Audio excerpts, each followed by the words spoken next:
Today I'm going to be installing the Carriage Tilt-over billet grille for the brand new 2010 V6 Mustang.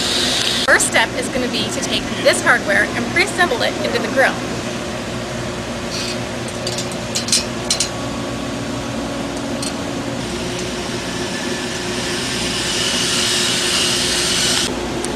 Center the grille into the opening and then push all of the hardware into place.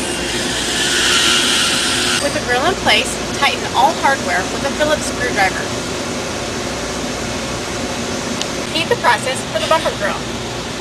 Remove all the tools from the work area and enjoy your brand new Carriage Billet Grille.